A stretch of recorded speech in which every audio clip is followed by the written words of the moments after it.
Bonjour à tous, dans cette seconde vidéo sur les miroirs sphériques, nous allons nous intéresser à la construction des images et je vais vous donner les règles pour savoir tracer des rayons à travers un miroir sphérique. Alors, ces règles, elles seront valables que dans les conditions de Gauss. Les conditions de Gauss, je vous les rappelle, les rayons sont proches de l'axe optique et les rayons sont peu inclinés par rapport à l'axe optique. Dans ces conditions, on va avoir du stigmatisme approché pour les miroirs sphériques. Donc, je vous rappelle, stigmatisme, ça veut dire que si vous prenez un objet ponctuel, il va donner une image ponctuelle.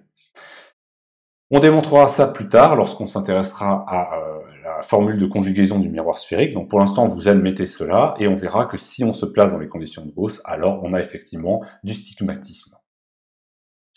Les règles sont les suivantes. Donc tout d'abord, lorsque l'on veut représenter un miroir sphérique, ici je vais prendre l'exemple du miroir sphérique convexe, on va avoir un symbole pour dire qu'on est dans les conditions de Gauss. Plutôt que de représenter la courbure du cercle, on va mettre juste un symbole qui est celui-ci. Donc ça ressemble un petit peu à ce que vous avez vu avec les lentilles, mais c'est un symbole différent. On a ici le côté hachuré qui est le côté réfléchissant, et on a un symbole qui est celui-ci. La lumière va de gauche à droite, on a l'axe optique qui est représenté par les pointillés, et sur cet axe optique, on va positionner le centre C, qui est de ce côté-là pour un miroir convexe, et le point F, qui est le foyer image, entre le sommet et donc ce centre. Donc là, la courbure est comme ça, dans ce sens-là. Je vais la dessiner avec ma souris, ce sera plus clair. Elle est comme ça, la courbure de mon miroir. Mais pour dire qu'on est dans les situations de Gauss, on va représenter ça comme un plan. Ok, alors là, j'ai pris l'exemple d'un miroir convexe. On va faire tout l'exemple avec la miroir convexe pour le tracer des rayons. Et puis après, je vous montrerai très rapidement comment ça marche pour un miroir concave. Mais vous verrez en fait que ce sont exactement les mêmes règles. La seule chose qui va changer, c'est la position de ces points S, F et C.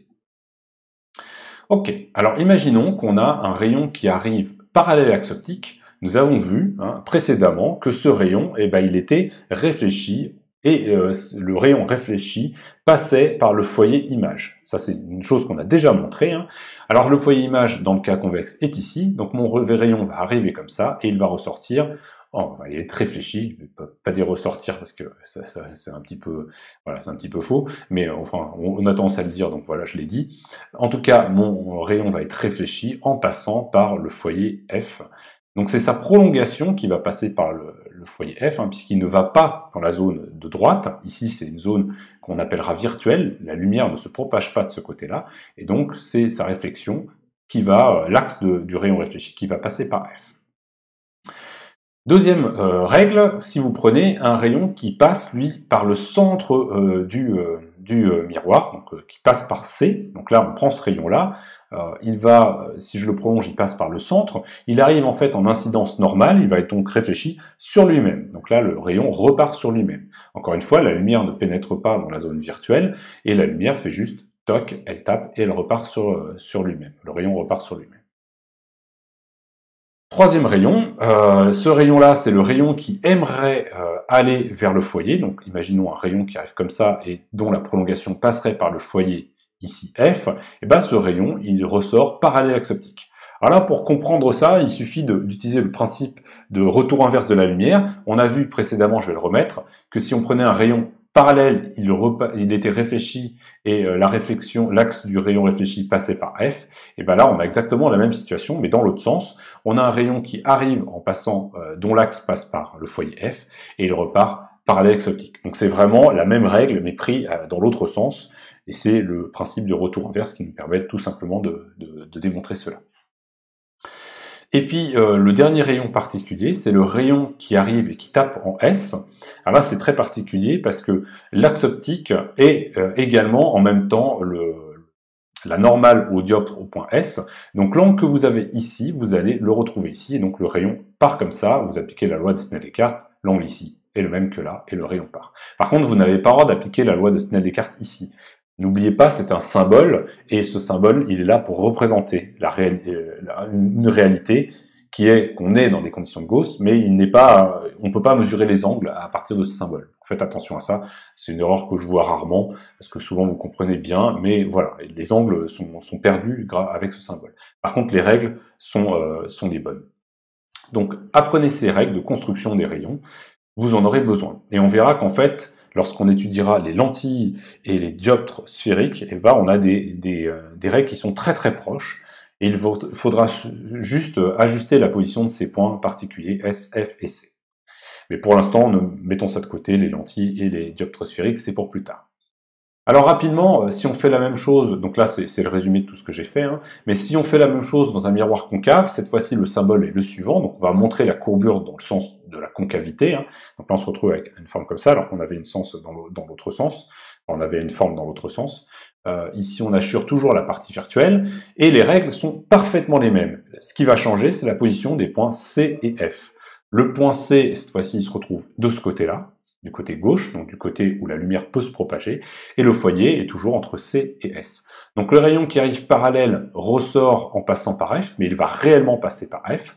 Le rayon qui passe par F réellement va ressortir par l'axe optique, c'est la règle 3, et puis le rayon qui passe par C repart sur lui-même, c'est la règle ici numéro 2. Et la règle 4, je ne l'ai pas illustrée, mais elle est parfaitement la même, c'était pour éviter de trop charger mon dessin. Donc les règles sont les mêmes, la seule chose qui change, c'est la position des points C, F. Donc posez-vous bien la question avant de faire n'importe quelle construction dans des miroirs sphériques. Est-ce que j'ai un miroir concave? Est-ce que j'ai un miroir convexe? Et une fois que vous avez ça, les règles, vous les appliquez sans réfléchir, entre guillemets, c'est toujours les mêmes. Elles ne dépendent pas du type de miroir concave ou convexe. Alors maintenant, comment je vais faire pour trouver l'image d'un point? On a vu que dans les conditions de Gauss, on avait du stigmatisme. Donc un point va donner un point. Si je mets un objet, alors quand on mettra un objet, on mettra le plus souvent, sauf cas vraiment particulier, on mettra cet objet perpendiculaire à l'axe optique. Donc là, j'ai mis un objet, AB. Chacun des points de cet objet émet de la lumière. Mais ce qui va nous intéresser, c'est le point A et le point B qui sont aux extrémités de cet objet. Et le point B, donc on va chercher à faire l'image du point B, puisque le point A, on va le trouver au passage, on va lui faire partir deux rayons, on va faire partir deux rayons du point B et chercher, après réflexion, où est-ce que vont se croiser ces deux rayons. Ça va nous permettre de déterminer l'image de B, puisque, comme je l'ai dit, dans le cas où on a du stigmatisme, un point donne un point. Donc si je prends deux rayons et que je les fais croiser, ça me permet de trouver ce point, et il est unique. Donc ça, c'est une sorte de bijection, hein. Le système miroir sphérique fait une bijection d'un point, il trouve un seul point, image unique. Donc pour ça, on va prendre deux rayons. Alors vous pouvez prendre ce que vous voulez comme rayon, mais autant prendre des rayons dont on connaît la construction. Et donc je vais prendre deux rayons. Alors je peux commencer par exemple par... donc là c'est le résumé de ce que je viens de dire. On peut prendre par exemple le rayon qui est parallèle à l'axe optique, il va être réfléchi en passant par le foyer F, et puis je peux prendre par exemple le rayon qui passe par C et qui va être réfléchi sur lui-même. Donc maintenant il faut regarder, ça aussi par contre c'est une erreur, il faut regarder bien le croisement entre les deux rayons réfléchis. Faites attention, parfois vous regardez le rayon incident avec le rayon réfléchi et puis vous faites le croisement. Non, il faut bien se dire, je regarde deux rayons qui ont été réfléchis, où est-ce qu'ils se croisent? Donc là, le rayon réfléchi, c'est celui-ci, et c'est celui qui part de là et qui revient là. L'intersection est en ce point-là, donc là, il n'y a pas trop d'ambiguïté, et mon point B' est ici. Et comme le miroir va conserver les plans, c'est-à-dire un objet qui est dans un plan va donner une image qui est dans un plan, et on peut trouver la position de A'. Ça, c'est aussi une propriété que je ne vais pas démontrer là, mais je vous le dis. Donc on conserve les plans, et donc on va trouver A' ici. Voilà. Alors, on peut faire d'autres exemples, mais ce qui est intéressant, une fois qu'on a ça, c'est de donner les propriétés de cette image. Donc là, je vais prendre un peu de temps pour vous parler des propriétés des images, et on va donner les propriétés en 3 mots. Déjà, on va se poser la question si les rayons passent réellement au point de l'image. Ici, c'est le cas, hein, le rayon réfléchi passe vraiment en B', le rayon ici réfléchi qui repart sur lui-même passe réellement en B'. On va dire que l'image est réelle, parce que les rayons passent réellement. Ensuite, on va se poser la question, est-ce que l'image est à l'endroit ou à l'envers? Vous voyez qu'ici, A est en bas, B est en haut. Ici, A' est en haut, B' est en bas. On dit que l'image est inversée. Elle aurait pu être dans le bon sens, mais là, ici, elle est inversée. Et puis, on a également une image qui est plus petite que l'objet d'origine. On dit que l'image est réduite. Donc là, on a une image réelle, inversée, réduite. A', B', donc à ses propriétés. Une petite parenthèse, lorsque vous prenez un objet, en règle générale, on utilise les notations A, B, C, D, des lettres. Une fois qu'on a l'image, on va reprendre les mêmes lettres, 2 à 2, A va donner A', B va donner B', et on met des primes. Et si vous faites l'image d'une image, on va mettre prime, prime. Et si vous faites l'image de l'image de l'image, vous allez mettre prime, prime, prime, prime. Vous allez voir, ça va nous arriver quand on va coupler plusieurs systèmes optiques. Voilà, alors je vous ai présenté un cas de recherche d'image avec un miroir concave. Je prends un autre exemple, cette fois-ci avec un miroir convexe. Donc je ne vais pas déplacer mon objet AB, mais cette fois-ci on est un miroir convexe. Donc C est ici et F est ici, et on va utiliser les mêmes règles. On va prendre le rayon parallèle. Ce rayon parallèle, il va être réfléchi, et le rayon réfléchi va passer par F, le foyer. Donc il va repartir comme ça. Donc c'est son axe qui passe par F. Et puis le rayon qui passe par C, donc c'est ce rayon-là, la prolongation du rayon qui passe par C, puisqu'il ne passe pas réellement par C, il va être réfléchi sur lui-même. Vous prenez l'intersection des deux réflexions, donc c'est cet axe-là et celui-ci, ça vous donne un point ici, et vous voyez que l'image va se former ici, A', B'. Donc là, l'image est très différente. L'image, si je regarde, les rayons ne passent pas réellement en ce point, c'est leur prolongation. Donc là, on a ce qu'on appelle une image virtuelle. Et si on regarde ensuite si AB est dans le A'B' est dans le même sens que AB, on voit qu'effectivement il est à l'endroit, donc on va dire que l'image est droite. Et enfin, l'image par contre est plus petite, donc on va dire qu'elle est réduite. Alors on peut avoir des cas où les images sont plus grandes, on va dire qu'elles sont agrandies. Je n'ai pas illustré ça avec mes deux exemples, mais le mot c'est agrandi. Réduite ou agrandie, droite ou inversée, réelle ou virtuelle. Ok, alors est-ce qu'on voit bien cette image? La réponse est oui. Vous pouvez vous en convaincre. Quand vous regardez votre image à travers un miroir plan, celui de votre glace dans votre salle de bain, vous voyez très bien. Et l'image, on a déjà montré à l'image, elle est de l'autre côté du miroir. Elle est donc virtuelle. La lumière ne passe pas réellement dans le point là, derrière l'écran, derrière le miroir. On dit donc c'est une image virtuelle. Une image virtuelle, ça ne veut pas dire qu'on ne la voit pas. Au contraire, on la voit très bien. On va avoir en fait plus de mal à voir les images réelles. Alors je vais revenir sur ce que j'ai présenté précédemment avec le cas du concave. Les rayons, ils vont effectivement converger tous en B'. Tous les rayons qui partent de B vont converger en B', mais là, rien ne les empêche de continuer. Ce rayon-là, il continue. Pour voir cette image B', il faudrait mettre un écran ici. Vous pourriez mettre un écran et voir l'image B'. Alors, il faut faire attention, dans des situations, si vous mettez l'écran, vous allez bloquer les rayons incidents. En particulier, si vous mettez un écran ici, vous allez bloquer le rayon qui part comme ça, qui tape sur le miroir et qui revient en B'. Si vous mettez un écran ici, ça va bloquer la lumière qui est ici. Donc, quand on fait ça, il faut faire attention. Mais en tout cas, pour voir une image réelle, en règle générale, on va utiliser un écran. Alors que pour voir une image virtuelle, on ne peut pas mettre d'écran ici, puisqu'on est de l'autre côté du miroir. Et donc, on va bien voir avec ses yeux l'image, mais par contre, on ne pourra pas mettre un écran pour former l'image sur un écran. On reviendra là-dessus petit à petit avec plein d'exemples, mais c'était un moyen de vous en parler maintenant. Alors, dernière règle qui est très utile, c'est la construction d'un rayon quelconque. En fait, on a déjà tous les ingrédients pour répondre à cette question. Imaginons qu'on a un rayon qui arrive comme ça, et c'est un rayon qui n'est pas parallèle, il ne passe pas par S, il ne passe pas par C, il ne passe pas par F, il n'a aucune propriété, c'est vraiment un rayon quelconque. Ce rayon quelconque, j'aimerais quand même savoir où est-ce qu'il va partir. Alors surtout, ne prenez pas l'angle d'incidence ici et ne le reportez pas en dessous, puisque je vous rappelle que ce symbole-là, justement c'est un symbole, et donc vous ne pouvez pas mesurer l'angle d'incidence avec ce schéma.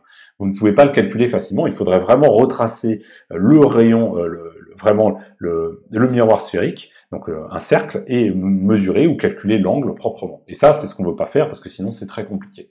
On va quand même utiliser des propriétés qu'on a déjà vues, et en particulier, je vous rappelle qu'on a vu que tous les rayons qui étaient parallèles entre eux, convergeaient vers un point qu'on avait appelé un foyer secondaire, un foyer image secondaire. Et ce foyer image secondaire, il a une propriété, c'est qu'il est dans un plan, le plan focal image. Ce plan focal image, il est perpendiculaire à l'axe optique et il passe par F. Donc je vais le dessiner ici, ça c'est mon plan focal image. Et je sais que tous les rayons qui sont parallèles à celui-ci vont passer par un point unique de ce plan focal image. Donc ce que je vais faire, c'est que je vais prendre un rayon qui est parallèle à celui-ci, que je sais construire, pour déterminer ce foyer image secondaire, et une fois que je l'aurai, je tracerai la prolongation de ce rayon qui passe par ce foyer image secondaire. Donc pour cela, on va prendre un rayon simple. Prenons par exemple, imaginons qu'on prend le rayon parallèle à celui-ci qui passe par le centre. Il va être réfléchi sur lui-même. Je l'ai représenté en pointillé pour pas que ça vous perturbe. Et l'intersection de la réflexion de ce rayon avec le plan focal image, ça me donne un point unique. Ce point-là, c'est le foyer image secondaire. Et tous les rayons parallèles à celui-ci, donc ce rayon-là, vont être réfléchis en passant par ce point. Donc maintenant, je peux tracer mon rayon, la propagation, la réflexion de mon rayon incident venu comme ça. Et ça me permet de construire n'importe quel rayon, construire n'importe quelle réflexion de rayon sur un miroir sphérique, concave ou convexe. Ça marche également concave ou convexe. Voilà pour la construction des rayons. Maintenant, je vous propose vraiment de vous mettre dans des situations. Alors, je reviens juste une dernière fois sur cet exemple-là. Une chose importante à retenir, c'est qu'il faut faire le dessin à chaque fois. Je n'ai jamais dit qu'un objet donnera toujours, un objet devant un miroir sphérique convexe, donnera toujours une image virtuelle droite réduite. Il faut faire attention, la situation peut changer les choses. Alors, faut faire cas par cas, je n'ai pas dit ça. À vous de regarder dans quel cas on a une image virtuelle, droite réduite, on peut avoir d'autres situations. En réalité, ça va vraiment dépendre de où est-ce que vous positionnez votre objet, et donc il va y avoir des cas différents. Donc ce que je vous propose de faire, si vous avez envie de le faire, c'est essayer de déplacer cet objet. Vous pouvez le mettre plus près, plus loin, et puis faites-le dans le cas convexe et dans le cas d'un miroir concave, et vous verrez en particulier que si vous mettez votre objet par exemple ici, plus près du sommet que du centre, vous allez avoir quelque chose de différent que dans le cas où vous le mettez ici plus loin que le centre. Donc à vous de faire ça, et vous allez voir, juste en travaillant un petit peu la construction des rayons, on les mémorise et on n'a pas réellement besoin de les apprendre.